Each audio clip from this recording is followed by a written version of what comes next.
Chapter 6, Year 856 PXF, Autumn. Unlike the previous time the commander had cancelled training, Talon knew precisely what he would do with his gifted day. At first light, with a small pack, he set out on horseback to the spring where he and Riken had spent their last day together. Frost painted the landscape around him in shades of white and gray. The trees that had been lush and verdant in the warmth of summer were now silent and bare. The solemn scene fit Talon's mood and set the steel in his heart. Through the trees and along the pathways of memory, Talon navigated to the spring. Leaving the quiet sentinels of the forest behind, he entered the glade where the spring lay. The surrounding holly and juniper, free for the winter of the shadowing canopy above, burst through the starkness of the landscape with a vibrancy that lifted Talon's heart. He went to the boulder Riken and he had shared, and looking into the deep blue heart of the spring, spoke with a strong but wavering voice. "Riken, I am almost ready. I will find you. Somehow we will still be together again. How could two such as us not be destined to share a life? Even if it takes decades and all we get is to spend one more day together, it will be worth it." Talon fell to his knees, unable to hold back the sob that racked his chest. The man he had become was indistinguishable in this moment from the boy who kneeled on the boulder, professing his love for Riken and hearing that love return to him in kind. A chill breeze ruffled Talon's hair. For an instant he mistook it for Riken running his fingers through his thick locks. Talon looked up, almost expecting Riken to be there, but, alas, it was just a daydream. The breeze turned cold, and Talon watched as it spun a few leaves out across the still water of the spring. As he watched, the leaves became covered in ice, disintegrating into a fall of snow.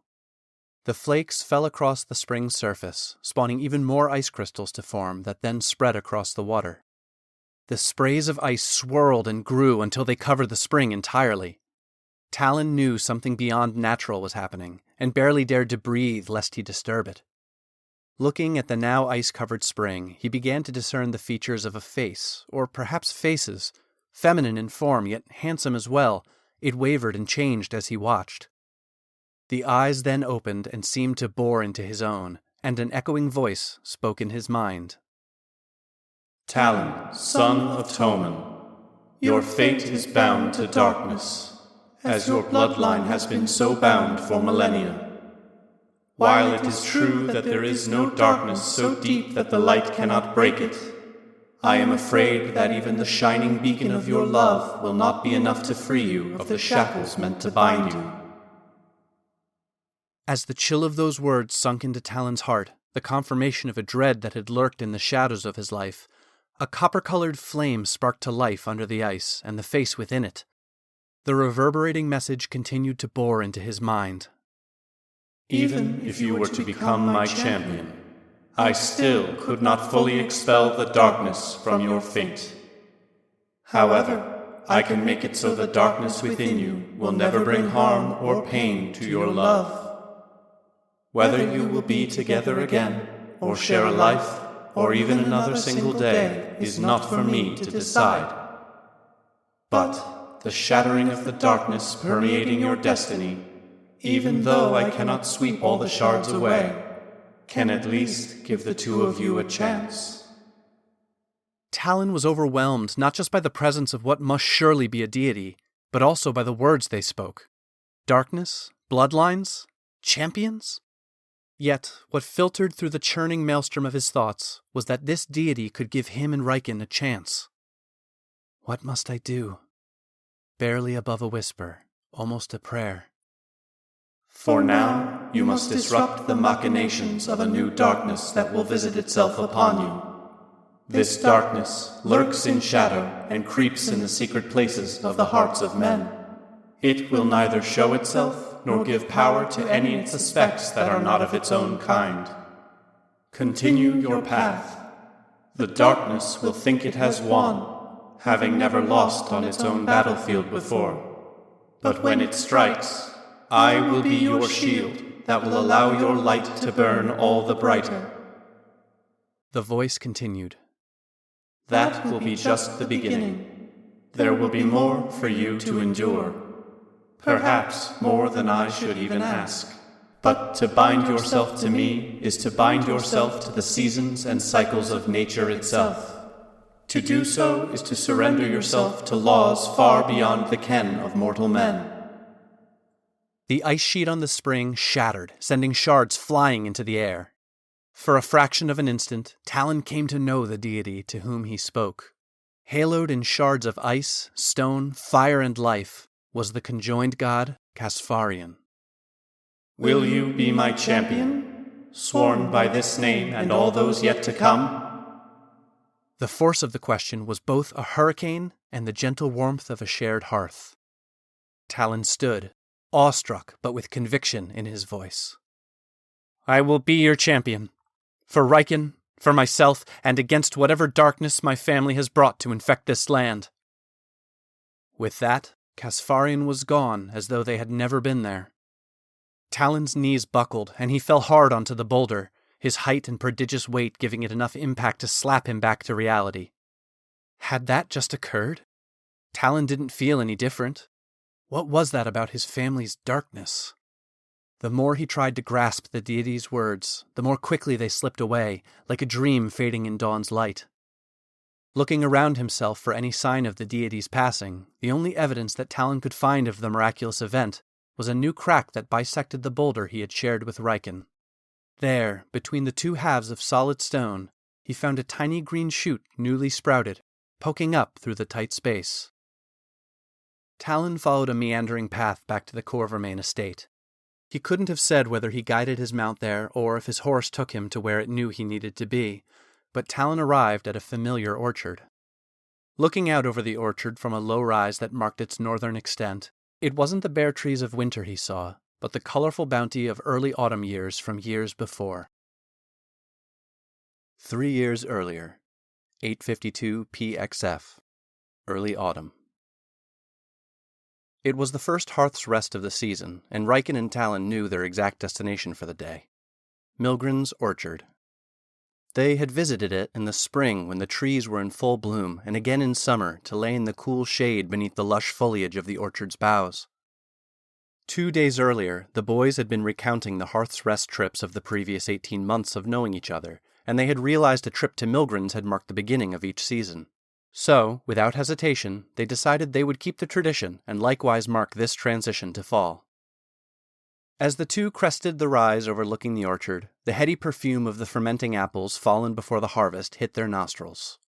Milgren's orchard was known for having some of the region's largest and most productive apple trees, and this autumn was no exception. The trees were laden with fruit, boughs bending under the heavy weight of the bountiful harvest to come.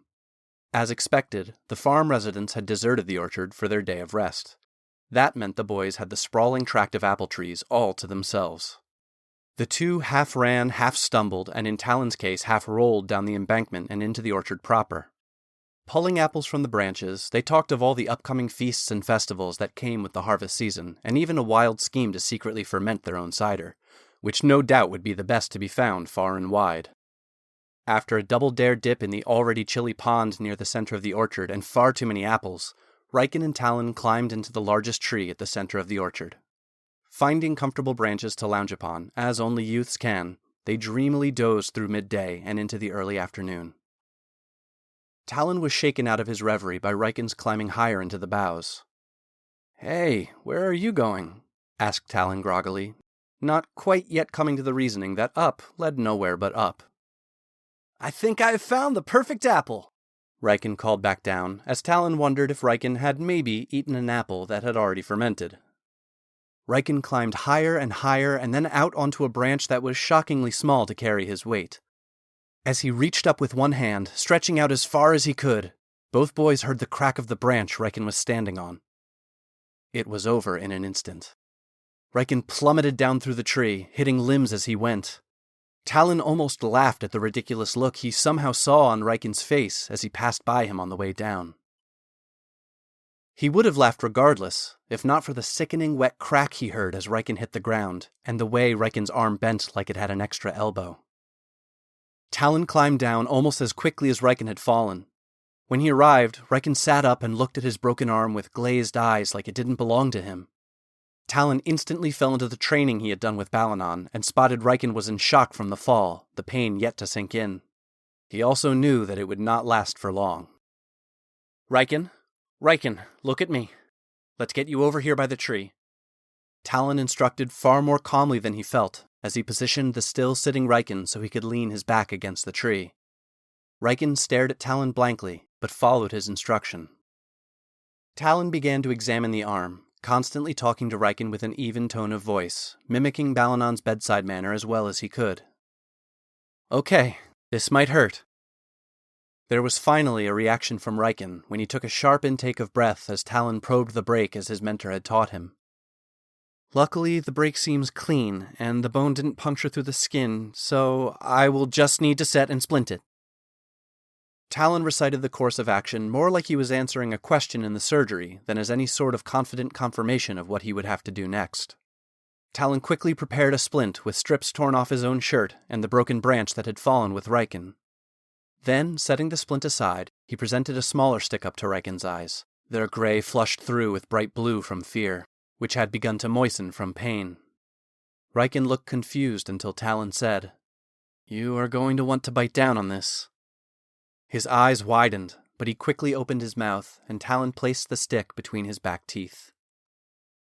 "Here we go. On 3. 1, 2... Talon did not wait for 3. With a careful tug and slight twist, he set the bone. Balanon's training had shown him how bone could fit back together like two broken pieces of wood. It seemed to work in Talon's first practical application with a patient that wasn't a preserved pig. There. We will have Balanon look at you when we get home. We should start heading that way, though you are going to feel every step as we walk, so we will need to go slow. Riken looked at Talon with such gratefulness Talon's heart almost fluttered out of his chest. Until this point in the 18 months they had known each other, it had been Riken always rescuing Talon from his fears, panics, and noble name. But now Talon had done something for Riken when he needed help. For the first time, Talon felt their relationship was one of equals, not Riken always carrying him. He returned Riken's gaze with a smile, but watched the gratefulness evaporate into despair. With panic in his voice for the first time, Talon asked, "What is it? Does it hurt? Is there something else?" Riken, voice full of sorrow, replied, No, it actually hurts very little. It's just that this means I will be leaving." "What? What are you talking about?" Talon sat back on his heels, not understanding. "Even if you or the surgeon said it perfectly, this is my right arm. It will take months to be usable again, then months, possibly a year to regain its strength. We both know Mikal would try to make it work, but he will need a new apprentice, and I refuse to be a burden to him or indebted to your father for healing magics." "But—" Talon started to interject, but seeing the set in Riken's jaw and the hardness in his eyes, he knew Riken had already braced himself against any argument. Talon would only have one chance to change his mind. "Hear me out. You are right. It is unfair to burden Mikal or indebt yourself to my father, so that is not what we are going to do." Talon smiled cunningly. "You see, because I'm the one who broke my arm." Talon laid out his plan. First, Riken would need to make it to his room in the smithy with his arm hidden under a cloak with no outward sign of injury. Meanwhile, Talon, making a show of his arm being splinted and broken in a sling, would head to the surgery to see Balanon as both a distraction and cover for the next part. Once there, Talon would explain the situation to Balanon, and hopefully Balanon would consent that a healing potion would be the usual treatment for the Lord Inheritor of the estate with such an injury. Finally, Talon would walk out of the surgery, healed of his broken arm, but with the potion pocketed in his cloak. Hope returned to Riken's eyes. "But do you think Balanon will go along with it? Wouldn't he tell your father?" Talon replied as confidently as he could feign. "Don't worry about Balanon. He always spoke of his pledge to fight and dispel pain, physical and mental, and that is what I'm asking him to do. We have supplied a perfectly acceptable reason for using a healing potion, so there should be no problem if my father becomes suspicious that one is gone." Continuing, Talon blatantly lied. "And, if there is, I do know all about his dalliances with the cleric's wife in Arnador."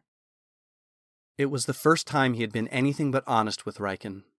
Talon knew that if there were any issue with Balanon, he would bring up the healing potions Balanon was supplying his mother as leverage. He could feel the dark grin of the voice in his mind from both the act of lying to Riken and the anticipation of blackmailing Balanon. He mentally recoiled from the voice's approval and realized Riken was laughing at his proclamation about the cleric's wife. Talon joined in, but his laughter rang nervous and empty. Luckily, Riken quickly stopped from the pain his giggling induced in his broken arm. Once back at the estate, the plan went off without a hitch. The only tell of something being amiss was Riken's stiff walk to the smithy, as every step was agony for him, especially as the splint and sling had been removed to avoid notice. As predicted, Talon's parents made no appearance in the surgery, even after word had been rushed to them that Talon had been injured. Balanon, Talon found, had no problem with the plan, so there was no need for blackmail. Though he did not endorse the deception, he seemed to find Talon's problem-solving ability both comprehensive and clever. After retrieving the potion and nearly running across the courtyard to get to the smithy, Talon found Riken cradling his arm, standing in the center of his room. Trails of fallen tears like they were raindrops from his storm-cloud eyes stained Riken's cheeks, and he bit back even more as Talon entered. Whether the tears were from pain, doubt, or worry, seeing Riken this way broke Talon's heart.